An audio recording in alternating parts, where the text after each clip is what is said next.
What's up guys, Lou here, back with another video, and today I've got an exciting one for you.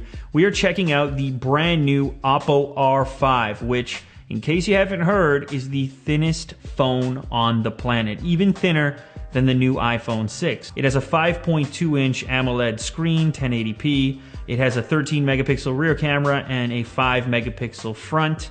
It also comes in this crazy box. It's made of plastic.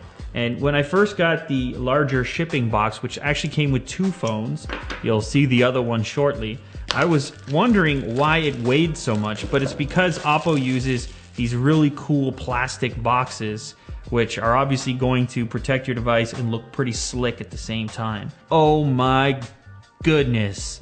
Yes, that is thin, my friends. Wow. A lot of confidence holding onto it here because there is a sort of sharp edge there that you can feel. My goodness, that is thin. I'll pull out an iPhone right now to compare, and it might be hard for you to tell because they are both incredibly thin, but we are looking at a very, very thin device. It's made mostly of metal, at least that's the way that it feels. The camera does protrude a little bit, and you have a flash in this location right here. Now, one thing that you'll see is missing, or you won't see, is a headphone jack. There's no headphone jack on here. It's so thin that they couldn't fit one, so you'll actually use the micro USB port to connect headphones. We have the gigantic power brick here. This is obviously not going to be useful to me, but that's okay. I have a lot of USB power bricks. You've also got some headphones. That's a nice addition. These look to be specialized, as I said, because they use the micro USB port to connect. Otherwise, fairly standard stuff. They do have a little angle to the connector, and they look to be an in-ear style, so they'll probably fit a little bit deeper inside your ear. Oh, there's a disconnection point here as well.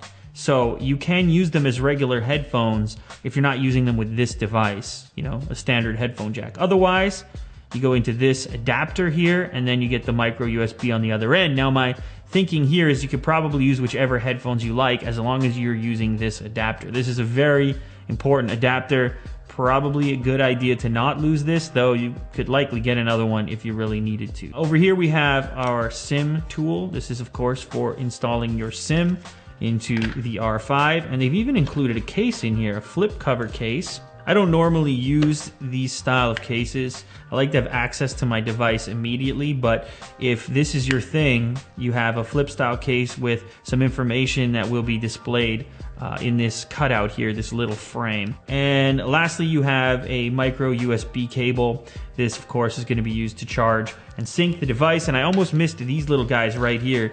You have some extra ear tips for different sizes for those headphones I talked about earlier. So you have some little ones, some big ones, and it appears that the medium ones are pre-installed. So that gives you an idea of what's inside the box, but let's go ahead and take a closer look at the actual device and just how crazy thin that it is. Okay, so here's a closer look at the R5. And as mentioned, this is the thinnest phone on the planet. And it might be hard to tell because you don't really have a comparison, or at least you're not holding the device in your hand. Now, obviously, phones are getting crazy thin these days. In general, the new iPhone was about as thin as I thought phones needed to be, if not already too thin. If you guys have seen my previous videos, you probably know why I'm thinking that. But one thing I will say about the R5 is I appreciate the fact that there's an edge to grip onto, because when you're dealing with an incredibly thin phone, do you have confidence in your grip? Is it solid? And the iPhone 6 is incredibly slippery. It's slippery in your pocket, slippery in your hand. Just giving you a quick look around the device, you have your volume rocker in this location. Your power switch lives here. That'll line up with your thumb when you're holding it. On the front of the device, you have some capacitive buttons along the bottom, back, home, multitasking. On the top, you have your earpiece as well as some sensors and the forward-facing camera. On the other side, you have your SIM tray, and then on the bottom, you have your micro USB port and microphone, and that's pretty much it. Fairly slick device here. So there you have it, an unboxing and overview of the brand new Oppo R5, the thinnest phone in the world. Make sure to stay tuned to the channel for more interesting videos featuring this phone coming up very shortly. Thanks for watching, guys. If you enjoyed this content, be sure to leave a thumbs up down below, and I'll catch you on the next episode. Later.